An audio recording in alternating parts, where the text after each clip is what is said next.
I'm Bee. And I'm Renske. We are so grateful that you are here. Welcome to School of Joy.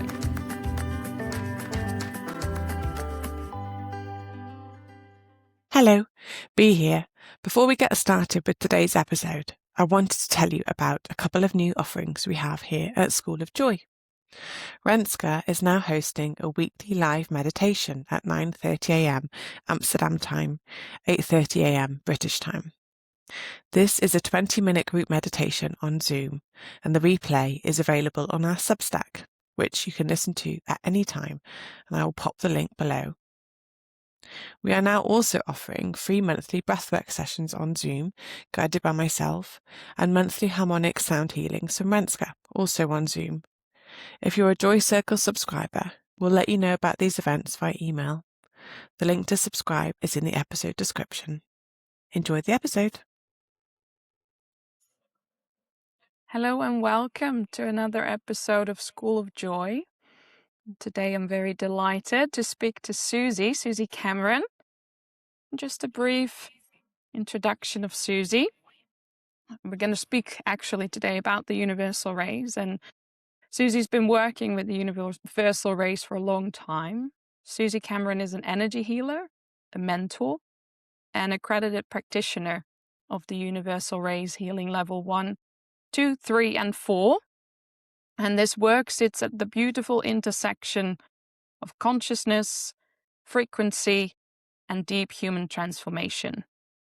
She supports people from around the world to heal what holds them back, working alongside the ascended masters and the universal rays to help clients shift old patterns and open to greater peace, harmony, and well-being across every dimension of their lives, physically, mentally, emotionally, and spiritually.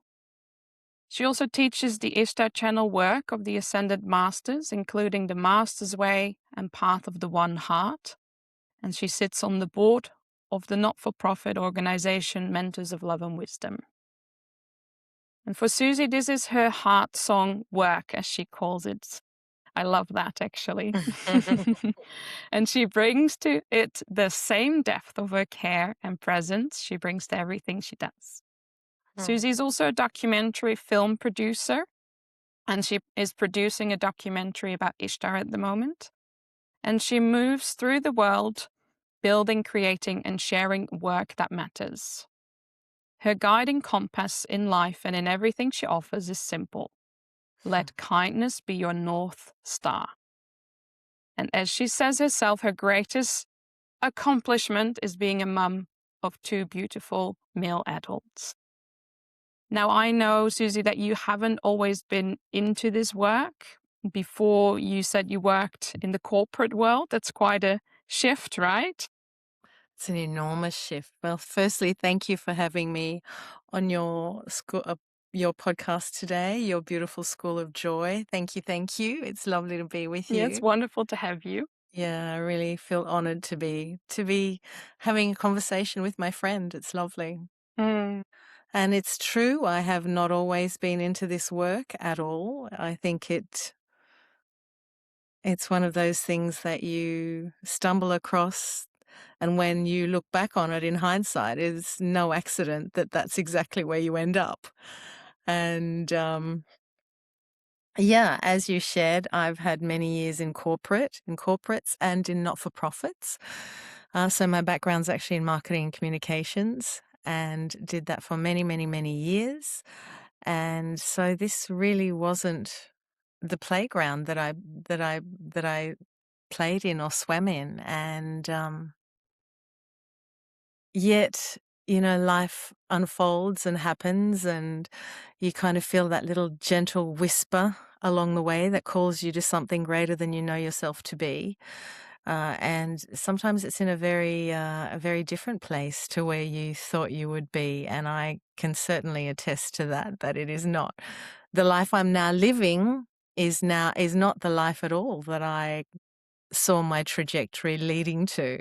And in every possible way, it's actually far more graceful and filled with joy and ease and I just sit in such a different place to the chaos and drama of corporate and playing by the rules, and politics within a corporate organization is just exhausting at best. Mm. And yeah, look, and that's not to say I did not enjoy my time doing it. I did. I loved what I did. I had some fantastic years working, but it was very much in the physical world, experiencing that, and having KPIs to meet and working across a very different landscape to the one that I now find myself in. And I'm so grateful for the years that I did have doing that. And equally, I'm so grateful now to have been able to pivot and to do something that I absolutely love. That is my heart song. I don't say that as a throwaway line. Every client I see, I feel it's such a privilege to be in their company and to be working with them, because often when people come to us, they are not, there's kind of disharmony in their lives in some way that they're wanting some assistance with or guidance with, or um, they're looking at a calling that's something greater than they probably know it to be at the time. And our job, as is to assist and guide them if they're willing to do the work on themselves. We're not doing it for them, but we are there to provide them with the tools and the lessons that they can work with all of Ishtar's work. It's such a gift to humanity at this time. At all times, really, but especially at this time. Especially at this chaotic time, right? Yeah, Mm. I love that. And you mentioned like that this calling, that is sort of bigger than yourself, and this whisper that I guess your clients then, when they come to you, have that same sort of feeling that you had many years ago. When was there like a specific moment that you can remember when you started listening to that whisper, to that bigger calling? Yes, I can. At 18 and 19, I was very guided to meditation and working with chakras. And so it was always that part was in the back of my mind. And I did some courses, relatively young. Yeah. And then life happened and you kind of get on with doing the doing. And it wasn't until I was going through a transition period out of my marriage, I would say, and I really felt that I needed extra support. And another girlfriend of mine works in energy healing as well, very different to the universal rays, but energy healing nonetheless, and any form of healing is fantastic. And I worked a lot with her, and she had a teacher that she worked with at the time, and that was a really beautiful connection back to self. So I went to a few things with her, and just that feeling of there is so much more outside, there is so much more support than I actually thought. I don't have to do this alone. And it was a really tumultuous time. There was part of me that was really questioning everything. I had two small boys at the time. And, I don't think anybody leaves a marriage lightly. I certainly didn't. It was a really, really, really tough decision to make. And yet, I felt that it was right for me at the time. And I know that at that time I was really starting in earnest on a search for something. And so that was the next kind of step in my on my journey, really. And it wasn't until probably a few years later uh, that I was introduced to Ishtar's work and started Master's Way a long way, a long, long time ago now. Must have been around 2011. Mm-hmm.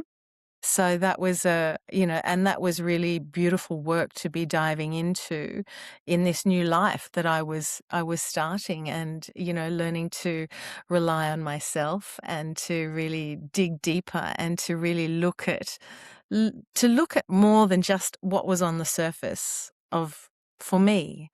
And that was a really powerful time in my life. I actually, because of the age that the children were at the time, and being a single mum and working full time, I didn't actually complete Master's Way at that time, Mm-hmm. and came back to it a few years later. And that's the beauty of the work, we can step into the work as we're feeling called. A lot of people like to integrate for a year, or they may go straight on and do Master's Way, Path of Light, Path of Love, and Path of Mystery. And then they may decide that they want to sit with that, integrate that into their lives, and then move on to, say, the Master's Way. Sorry, the Path of the One Heart. Mm-hmm. There's such a plethora of work that Ishtar has brought through, that Yeah.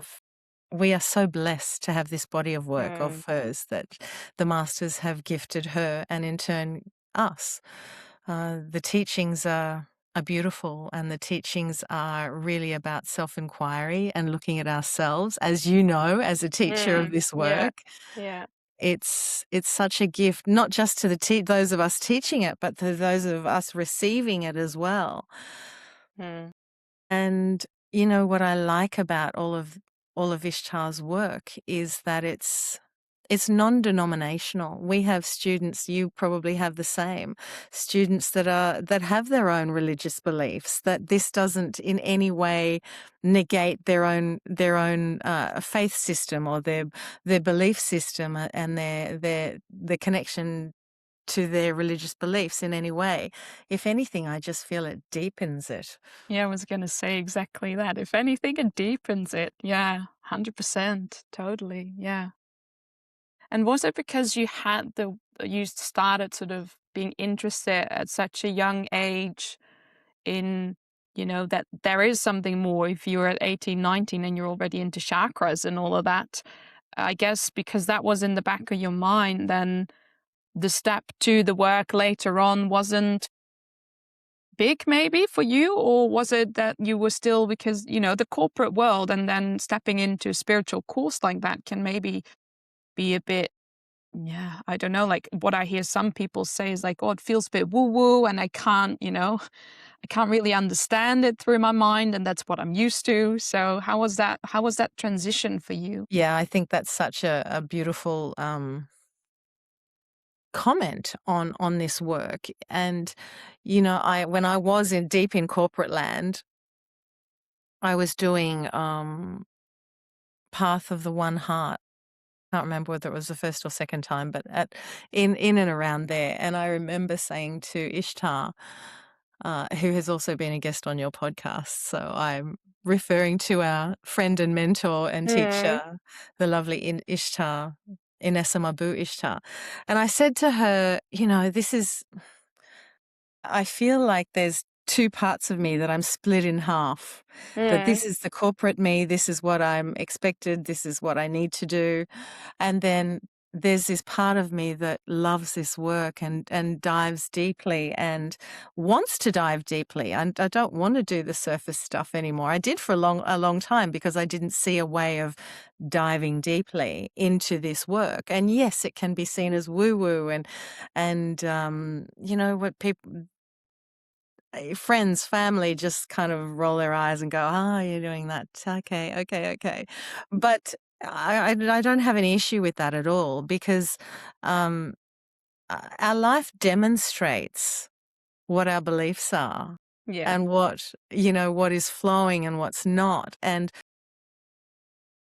when you look at a life that is fulfilled and filled with joy and love, and there is just a gracefulness about life that for a long while I didn't have.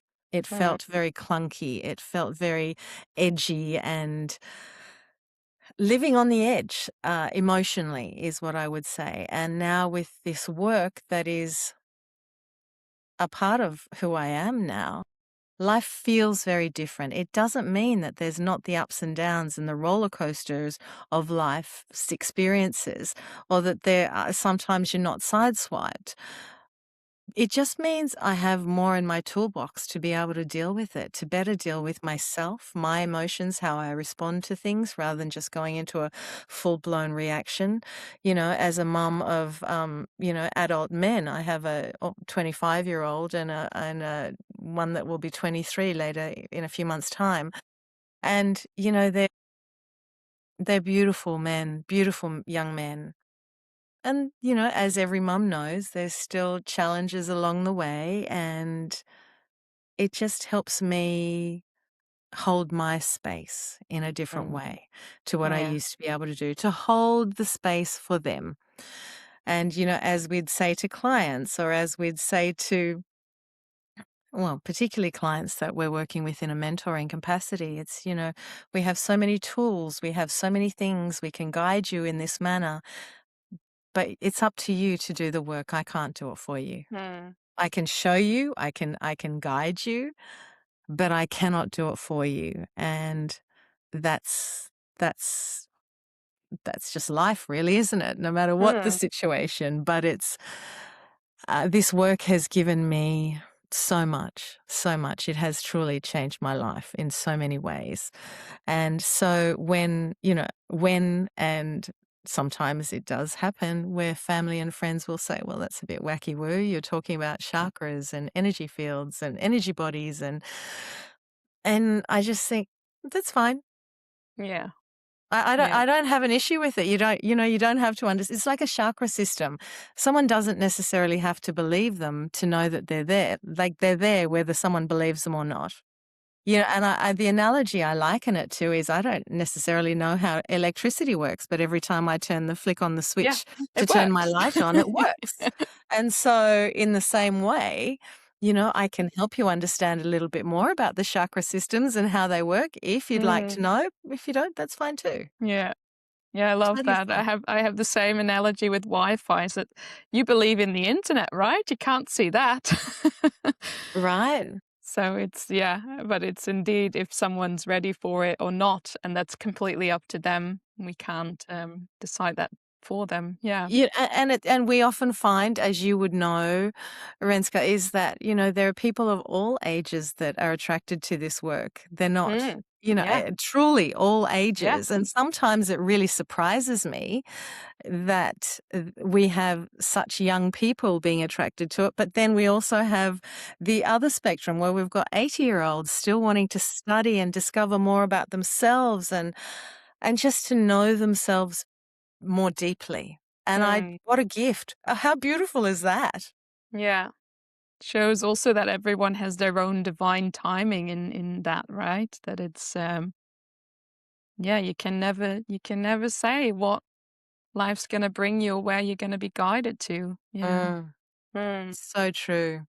And there is a divine plan for all of us, for each and every one of us, whether we realize it or not.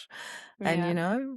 we, again, being open to listen to the whispers of what that divine plan is key. Yeah. So your whispers really guided you to the universal rays then eventually as well? Yeah, that's a really interesting story as well, because at first I didn't, when Ishtar first channeled this and brought it through, she let us know that she was doing the first training. And at that time, I wasn't called to do the training straight up. It wasn't my time. And I just left that be.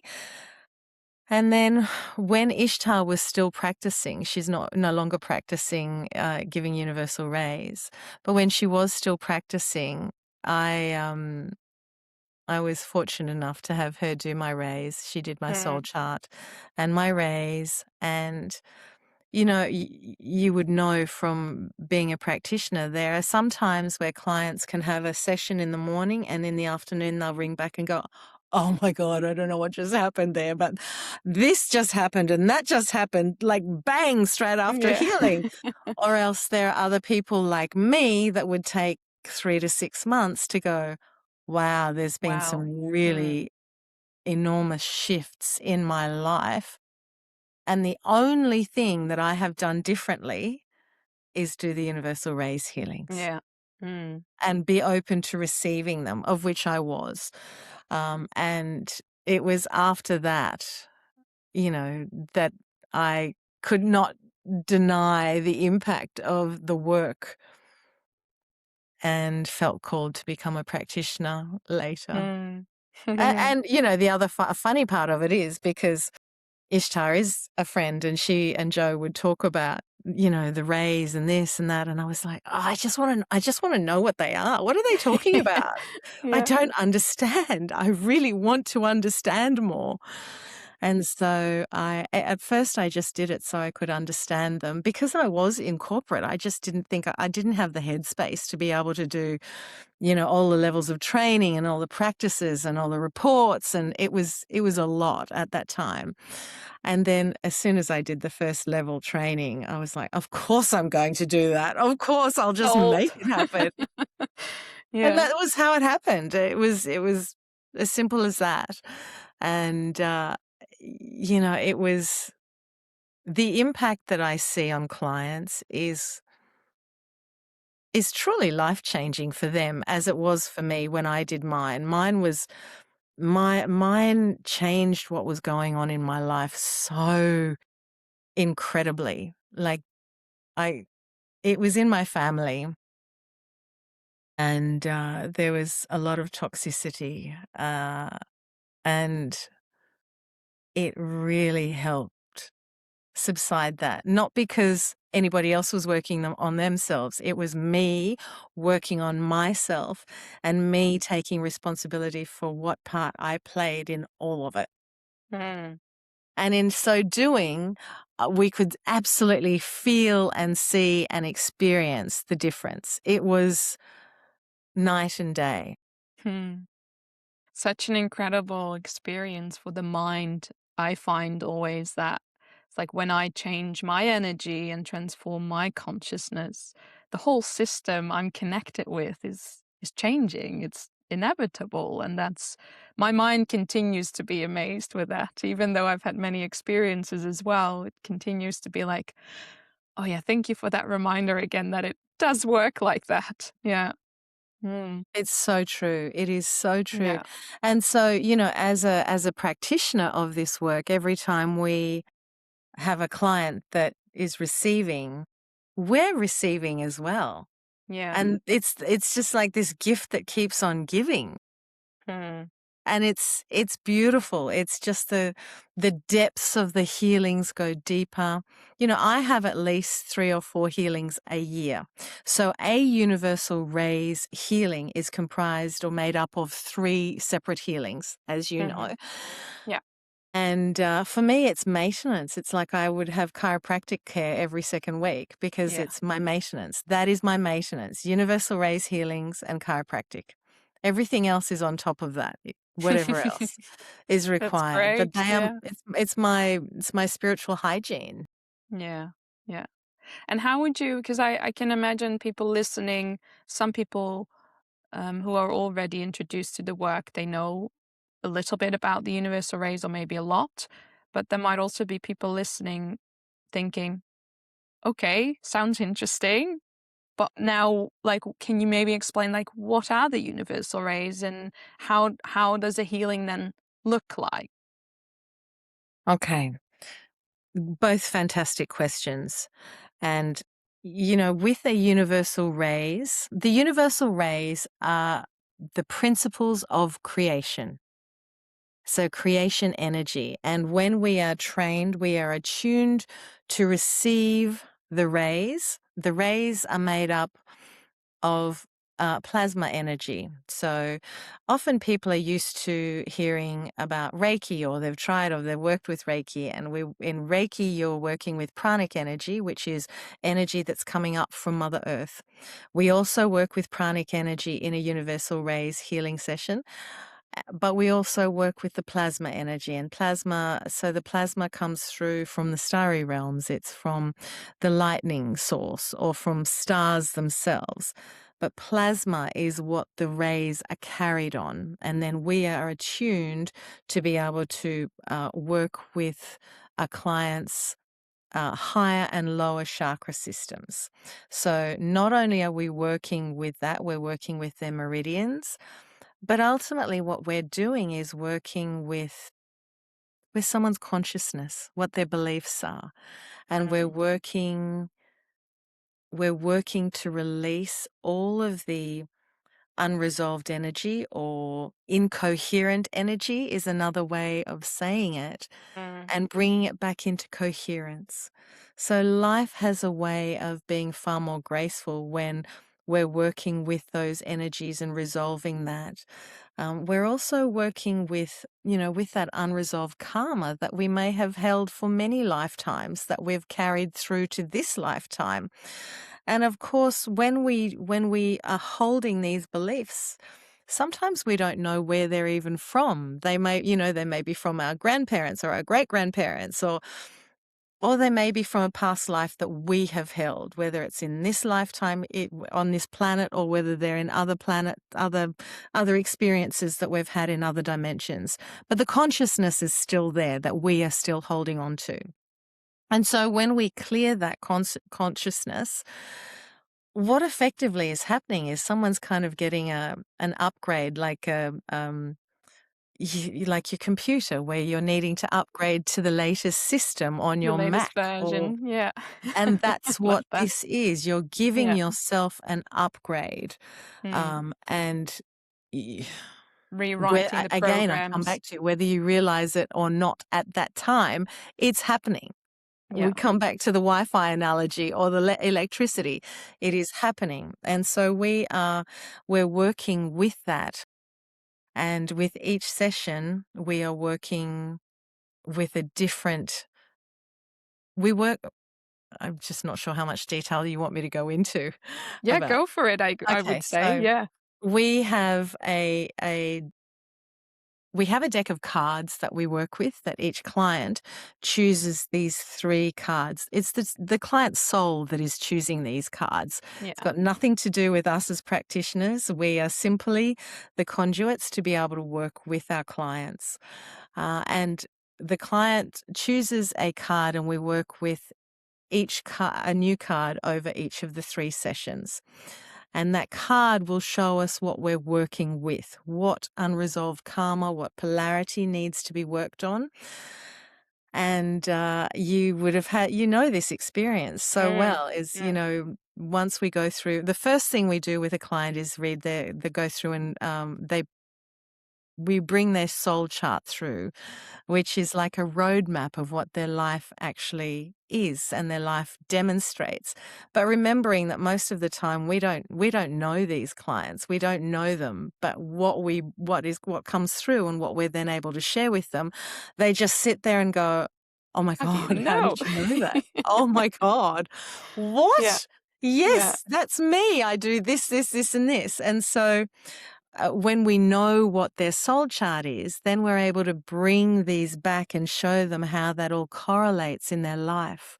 And when where they are able to work with that, to release more of the things that are causing them chaos or drama, or where there's so much chaos in their life, but all they want, all they're longing for is peace and harmony.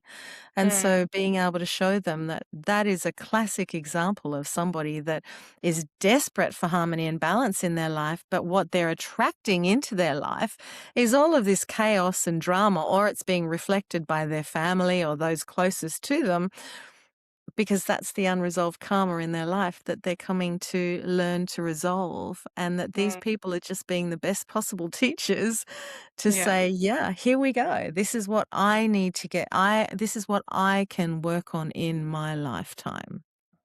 So powerful. I So love the soul chart, it continues to help me every time I'm triggered to see, okay, where is this in my soul chart, and what am I actually working with? What energy am I asked to grow in and to learn in? And the other day I heard this quote of what's in the way is the way.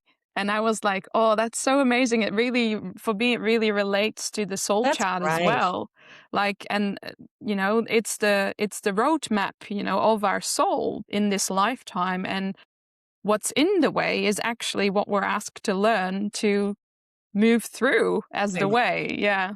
That's So, exactly right. yeah. And whilst it's our soul chart for this lifetime, as the masters have shared with Ishtar, we've probably had it for a number of lifetimes previous, and we will probably have it for another few more to go whilst we're working on the mastery of resolving this and coming into more of an acceptance of what that is, and it's a beautiful experience to be able to meet with a practitioner and go through the whole soul chart and then have a deeper understanding of what that is. That is, as I was saying, it's the first part of every healing that we do, is to come in, we do the soul chart, and then we're able to explain to a client, as you said, it's coming into a deeper understanding of what's working, what's not. What's a beautiful thing to do is actually to do couples or families, because it helps you see where there's the clashes, and then there's where there's the support for one another, depending on where those rays are within your soul chart. Yeah, It's that's it's amazing. a it's an So supportive. exceptional Yeah. body of work to be working with. Um, Renske shared with me her soul chart earlier, and you can see exactly your life demonstrates this. So we have 7 parts to the soul chart. We have what's called our soul. Um, it's our soul body, and then we have our soul body really governs our soul's mission and purpose and what we've come to learn through its mission and purpose. And then the next one is what's called a monad body. And it really is about your soul's collective unresolved consciousness or your unresolved karma that you're working to resolve and balance this lifetime.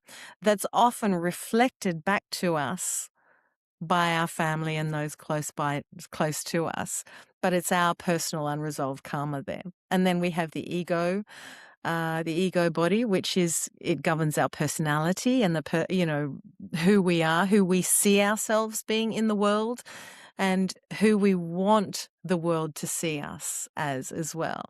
Then we have the mental body, which governs our intellect and how we think. And then we've got the emotional body, and that governs the expressions of our feelings and our emotions and really our emotional well-being.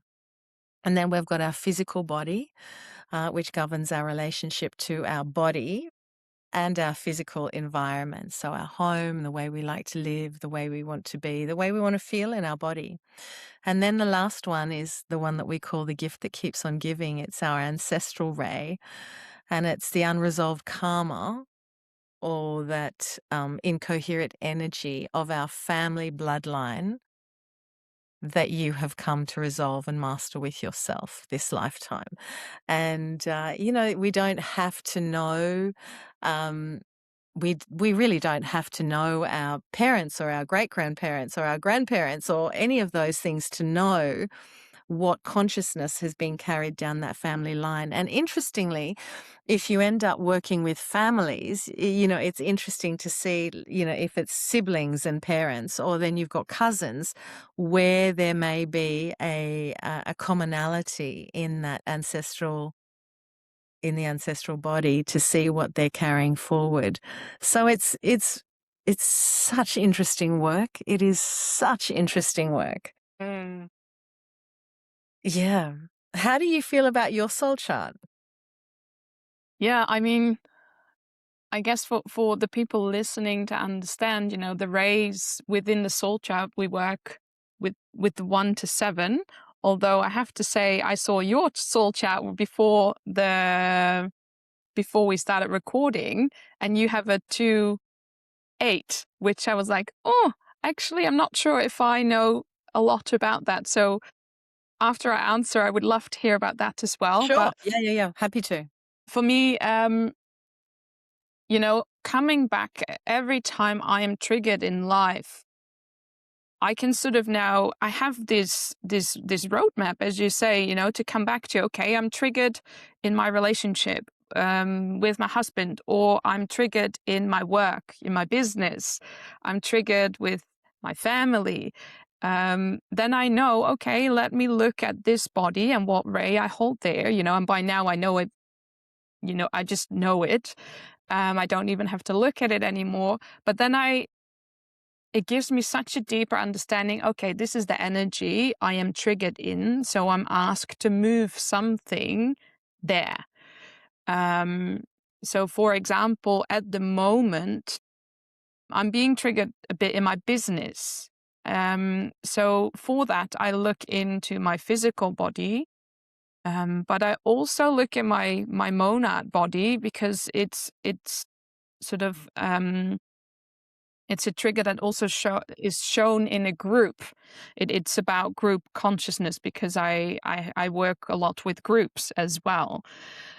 So it's that combination of my ray 3 in the monad, as well as the ray 7 in the physical, probably. And probably more is linked to it. It's not that my mind wants to understand it all, but at least it gives me a little bit of a starting point when I'm being triggered, to then start that cycle of learning, you know, because we always move through these steps of acknowledging, accepting, embracing when we move through a lesson. And I feel that that step of acknowledging, the roadmap, the soul chart, is so, so helpful and supportive for me to come to an acknowledgement. Okay, this is really what I'm feeling at the moment and what I'm asked to learn. Even though I don't know yet what it is exactly that I'm learning, at least there's a little bit of a bigger understanding of what I'm acknowledging. Yeah. Absolutely. I would also say that there may be something in your mental, in your ray 6. Mm, Because ray 6s are very strong, and they like, you know, we know it's called the perfectionist ray, right? And if things are feeling a little out of balance at work, maybe there's some things that you're not as in control as you would like to be.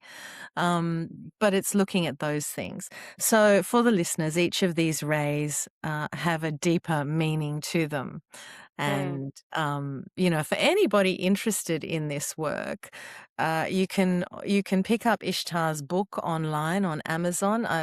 Renske will add a link to it in the podcast notes, but it's called Healing with the Ascended Masters, and it's by Inessa Mabu Ishtar. And so that gives you an understanding, a deeper understanding, if it's something that is resonating with you or you feel called to. Of course, you can always find a practitioner, and Yeah. wherever you are in the world, and connect with them and have a session. So the website for Universal Rays Healing is universalrayshealing.com, and or is it .com.au?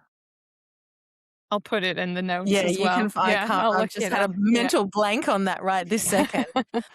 But as Renske mentioned earlier, rays 1, 2, and 3 are what we call mastery rays that we have in this lifetime, or the ones we've already had, or the ones going forward. We are here to try and master the consciousness of these particular rays. Then you've got 4, 5, 6, and 7, which are very much experiential rays. So how you experience life. And then, and this is where it comes back to what Renske was saying about seeing it. Uh, you know, we say it as a roadmap, but it then helps you to see what's showing up in your life. You know, beautiful example. I mean, I have my rays on a board in front of me. So it's a constant reminder, again, like you, where am I, what am I doing here? What's happening? What's shown up? Where am I sitting in either resistance to, or I'm being triggered by something? And I can actually look at it in a deeper way to what I once would have. Is that just my ego being attached to how I'm perceived? You know, Mm, I've got a ray 3 in my ego. Ray 3s are all about creating in the highest potential. That is, so we kind of look at it. Imagine a sliding scale or a pendulum swinging from one side to other, and we can be in the lower polarity of a ray, or we can be coming into a higher polarity of that. But being in the middle is a lovely balanced place to be. But when we're in the lower part of a particular ray, I'll use the ray 3 for an example. Renske's got one as her own personal karma. I've got 2. And ray 3s are incredibly creative. We love creating. There's always ideas. I could do this and I could do that. And how about we do, Renske, what about you and I get together and we can do, we can create a new range of baby blah blahs, because that's a really cool thing to do for people that have got 10,000 things on their plate already, but it sounds like a really good idea. So let's do it. And we're always full of ideas. And it's, so much so. And because it's in my ego, I like to see myself as being creative. And for the longest time, I've loved other people seeing me and perceiving me as creative or entrepreneurial, or this is what I do and this is how I do it. But now I actually get to hold that in check. I get to go, well, that's another idea. Yes, somebody's just come to me, asked me if I can do this. And once upon a time, I would have jumped at it. I was going, boots in, let's do it. Yep, sounds great. Whereas now I have to be far more discerning about, is it just my ego wanting that? Do I want to be seen as somebody that can do this, that, when it's actually not in my highest potential to be able to do that. And ray 3 wants us to come into the highest potential and create abundance on all levels for ourselves. This is what it's asking of us. And when we say abundance, we don't just mean money. It's not just financial. It's abundance in all areas of life, in relationships, in hobbies, in whatever makes your soul sing, the abundance of that, the love, the connection, whatever that looks like. That is what ray 3 is coming in to master in its highest potential. And often, because that is in its highest potential, to learn the lessons, and I've had to learn very hard lessons about this particular ray, because I have been the person that is, yes, I'll do this, yes, I'll do that. And, my partner and I, Joe and I do, and we've created so many things along the way. And now we pull back and go, actually, we don't need to do that anymore. I don't need to do that anymore. So that's an example of one of the rays. I'll use the ego ray because it's probably an easier one for people listening to understand and to grasp. And Renske has a 2 in her ego. And ray 2 is all about coming into unconditional love, coming into love and acceptance, coming into unconditional love, starting with ourselves. And so for Renske, she wants to be seen to be doing that for herself, and she wants to be seen to be doing that for others.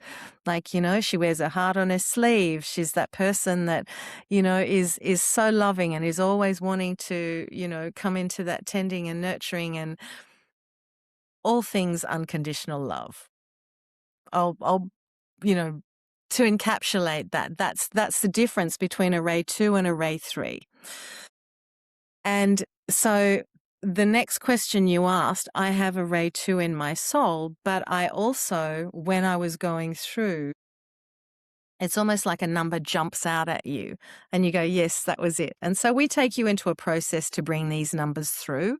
It's not just a willy-nilly thing. It's done very consciously in a connected space to be invited to bring the numbers through.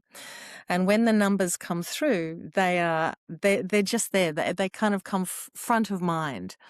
And I had said there's a 2, but there's also an 8 there. And confused because we're asked to bring numbers through that are between 1 and 7. 1 and 7, yeah. And so I have that the ray 8 is one of the other support masters, which is Lady Nada, and we come into the it's all about coming in because essentially it means I've created the karma around it. So it's another unresolved karma that I'm working on. Okay. That's So what that is. like in the monad body, then which one did you have in the monad? My monad is a 1. So that's where you hold the unresolved karma, but do We you have mean then? unresolved. I have my unresolved karma in my monad as well, but I also And then have in the it in my 2, in soul. the soul. Okay. Yes. Yeah. Yeah. And so my soul is the soul mission and purpose is to come into unconditional love this lifetime. But I have created some karma around that in a past lifetime. But as Ishtar has said, the masters have said those additional numbers can, if we work, depending on the level of work that we put into it, can be resolved and let go. I haven't checked. It's working. I just keep working with it. Yeah. Yeah. Yeah. Yeah. I find that Ray 2 so interesting, especially now. I think I'm now 8 or 9 years, 8 years into the work, I think. And doing this high frequency work, how much has shifted in my ego body in that Ray 2, before always wanting, like sort of searching for that acceptance outside of myself. And also um, when someone would think only a little bit that I was unkind or unloving, that would really throw me off and I would feel awful about that, Yeah. And I don't feel that so much anymore.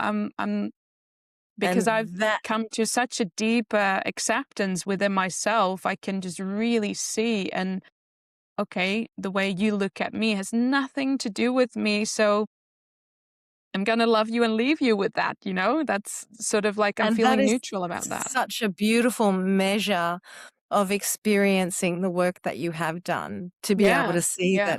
that excuse me, that has shifted. I have 2 Ray 2s, and Ray 2s we Ray 2s typically, we love telling these stories. We have these stories about love or our expectations of what love would be for another. Well, if my mum had loved me enough or my dad had loved me enough, they would have done da da da da da da da. If my best friend in primary school had really loved me, she wouldn't have pulled my hair or whatever the story is that, 40 years later we're still telling. And we hold on to these things. We're like, but I remember if you said this and you did that. And we just run these stories through our head over and we loop them and we can make them bigger than they are. And we use words like, oh, I'm heartbroken or I'm wounded. We really feel it in that Ray 2. And what Renske is describing is that once upon a time she was probably feeling those things, and now she's come into a position within her life and in her being where she goes, it's just not rubbing me the same way that it used to. I no longer hold on to that. And that is the power of doing this work, is that I see my Ray 2s in that way too, Renske. I never, and I used those words. They were me. That was you. I'm so hurt. You did this. You didn't really love me, or whatever it is, these stories that we have about how we feel others should love us, or they haven't loved us in a way that we really wanted them to. When really it's coming back into the love of self first before anything else. Yeah. So really, really honoring the path that you have been on to come into that place where that ego is now not being driven by that need for the external love. It's coming into to self. Yeah. And from my experience with the universal rays healings, it can be, as you said, it can be such a immediate shift almost. I remember when I was in New Zealand and I decided to move back to the Netherlands. At that time, my sister couldn't share the joy of me moving back. And my first immediate reaction was, I felt so hurt. You know what you said as well, like, well, that hurts me so much. I also knew, because I was already quite deep into the work, okay, this is a reaction from a part of me. This is not the truth. And I'm going to sit with this rejection and feeling hurt. So that's what I did. And I called in support. I did a universal raise healings, like 3 healings on that. And of course, the last card I pulled was family love. And I worked on that myself, within myself. And when I then eventually moved back a couple months later to the Netherlands, I was neutral about whether she was going to show up or not. I felt very loving towards her. So that was for me, such an experience in how drastic, how quick the change could be in holding on to that story of feeling hurt and being rejected, to moving to a high potential and actually feeling the love of self, as you said that before.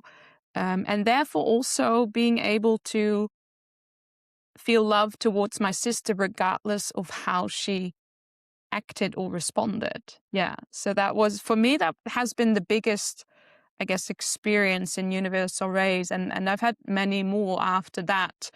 But I think for the listeners, that might be, a good example of what it can do for you if you feel that you're called to shift to a higher potential within your life on whatever aspect that is. It can be within your work, within your family, even within yourself. If you're constantly, blocking yourself to some degree and you don't know what to do, you've done many things, therapy, reading books, self-help books, listening to all sorts of self-help podcasts, and you're stuck. I think the universal rays is such a beautiful way in that next step of diving deeper within the self. Yeah. Absolutely. I can only highly recommend it. And because this work can be done face to face or remotely or via Zoom, we're working with energy. So we can do it online, which is a beautiful gift. Yeah. I it's recently amazing. had a client from she was in Colorado. I mean, there are clients all over the world, whether in Shanghai or Canada or Colorado or New York or New Zealand or Netherlands. It doesn't matter. We're able to work. Anyway, she stumbled across Universal Rays and reached out to me, and the most amazing woman who had so many different, she's a Buddhist woman who has worked with lots of different energy healing modalities over the years. And she just felt a calling, felt a little curious. Anyway, at the end of the first session, she was just blown away. By the end of the third session, she was just singing this from the rooftops to whoever would listen to her, because it was the impact. It's like nothing that I had ever experienced before either. No. And it is really difficult to put it into words so that listeners can have some kind of framework around it. But you are opening to receive. And the lightness, I think the most common word I hear at the end of a healing is, I feel so much lighter. Mm. It's just a different kind of things. We've had, we've had all sorts of people being trained to do this work. I've had a, psychologist that has come back for many rounds of healings, and she's the one that she wants to do the training, because she said, I work with people on talk therapy and we can just talk and talk and talk and talk and talk. Whereas this changes things Yeah. At such a deep level. Yeah. on a deep cellular level that is working with consciousness. And so I always see it as though I'm sort of walking around with a backpack. This is how I like to explain it to clients. Like, you walk around with this invisible backpack and you carry, all these fears and beliefs and attachments, and it's very heavy because they also, I also feel this feeling of lightness. And what we do with a healing is literally like diving into that backpack, and we only support, but in the end, we support the person, the client, to let go and take out that backpack, the fear of being rejected, the fear of not being good enough, the belief we need to prove ourselves, that we need to work hard, to receive all these all this deep programming that we carry unconsciously, we pull out, and that, of course, that feels lighter, moving Oh, it forward. can't help Yeah. but. I think the most common thread would be not being worthy, not being good enough. Yeah. Mm. It's the big consciousness of the collective. It's a Yeah. huge consciousness to shift when, people have been carrying that piece of baggage in their backpack for a very long while, and it gets heavier the older we get. Yeah. Yeah. So at any age, to be able to resolve and release that and work with that, the process itself is beautiful. You can lie down and have a nap and receive while the practitioner is really walking around you or Yeah. working on you, and you just get to lie back and receive. If you are open and have an If you're open heart open. to Yeah. working with this, you will receive. You will Mm. receive what is in the highest potential for you, for your soul. Yeah. Such beautiful work. So grateful. So grateful. If anyone listening is open to receiving, you already mentioned the website, Universal Ray's website. I will put that in the notes. If they specifically feel drawn to you and they would like to receive either their soul chart or Universal Rays, or maybe because Susie is also teaching other courses, maybe they're just interested in connecting with you because they feel a resonance. Where can they find you? Oh, the easiest thing is really to just email me and then Email. we can get Okay. on a Zoom or get on Yeah. a phone call and have a Okay. conversation. I like to go back to connecting with somebody, and if it Yeah. works, I then love that. that's a beautiful fit. And if they don't feel resonant to them, then that's fine too. Um, yeah, just email me, or I really just think it's lovely to do that. You can go through the Universal Rays Healing website. You'll see something about me in there, and there's a way of reaching me in there as well. But this is for people all over the world, and we have practitioners all over the world. Mm. We have beautiful practitioners all over the world. So you can't go wrong. It's just who you feel connected to, resonant to, and feel that you would like to walk this path with us. And really, we're just walking it with you. You're doing the work. We're just really providing the assistance along the way. Wonderful. Thank you very much. Looking at the time, just going to ask you a question. Like, we always share a little joy spark that we had a moment of presence at the end of the podcast. Do you still have time for that, or do we need to? Yes, of Yeah. course. Okay. A joy spark is like a moment of presence, a moment of bliss, which can be in feeling grateful and happy, but it can also come from something that was challenging, of course. I will start so you can have a little bit of a think, maybe if you have one as well for yourself. My joy spark for this week. During the weekend, I was working on quite a lot of technical stuff. And to be honest, technical stuff can be quite triggering for me. I think I project quite a lot of unresolved karma to technical stuff. And I noticed myself being frustrated and resistant, and it didn't work the way I wanted. It wasn't flowing at all, and I was trying to push. And then after a day and a half, I realized, okay, I'm pushing. Let's take a step back. So on Sunday, I decided, okay, I'm just going to let this go for now. I'm not going to try so much anymore. And I did a heart temple, which is like a heart frequency meditation, dropping from the mind into the heart, as you know. On Monday, I did another one. And then yesterday, I felt, okay, now I feel cool to go back into it. And it was resolved in literally like 10 minutes. I had solved the problem in 10 minutes. And for me, that was this moment of like joy where I was like, all right, this is really how it works. Stop pushing through the mind and really go back into the heart, receive first, and then give again. So that was my joy spark for this week. Yeah. Gosh, that's so beautiful and so poignant. So poignant.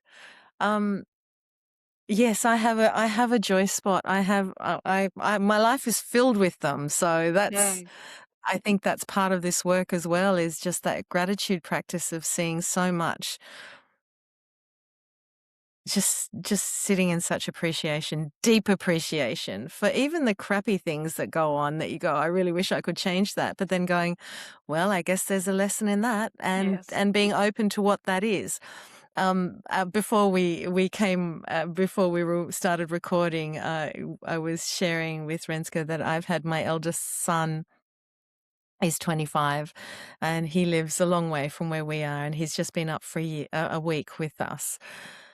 And the joy spot is realizing that even when my adult children are experiencing challenges in their own life, that I now don't feel I need to fix it in the same way. I can hold the space, I can provide some wisdom, I can provide some tools, and then the choice is theirs, his in particular, as to what he would like to do.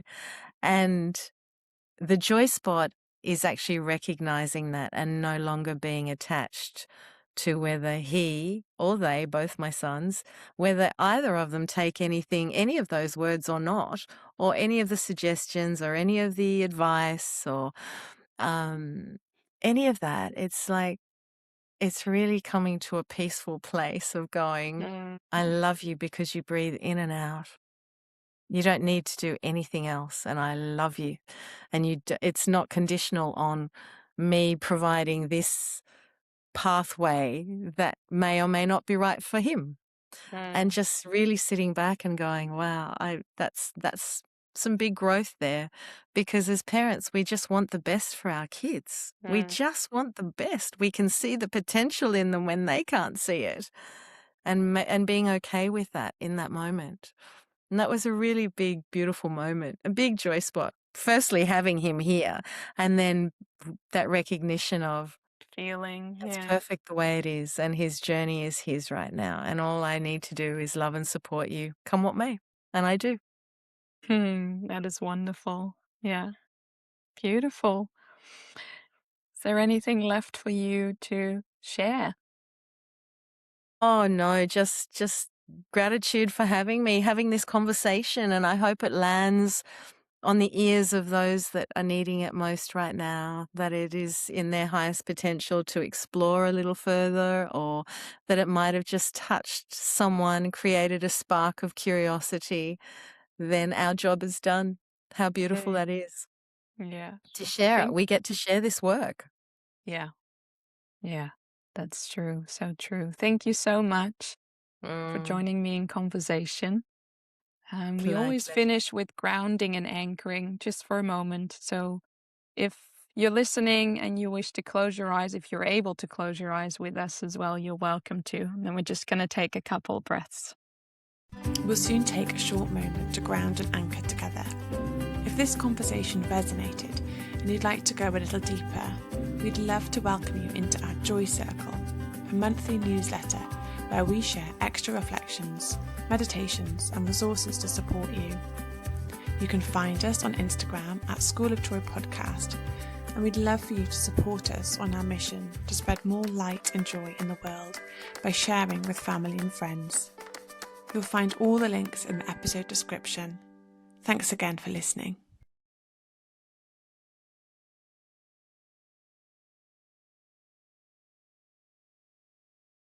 Breathing into our heart,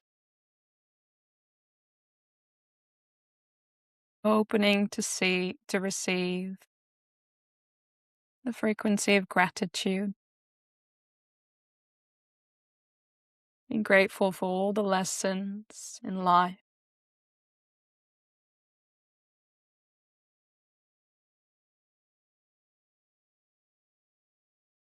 being grateful for the path that we're walking,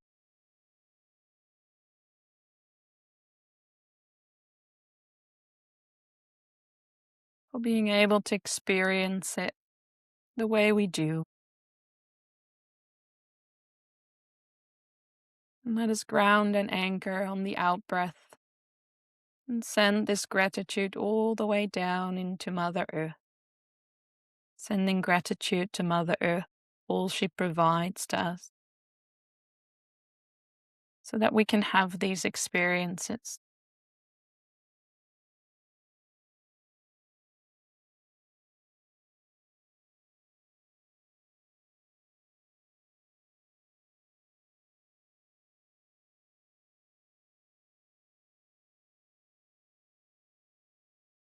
Thank you very much.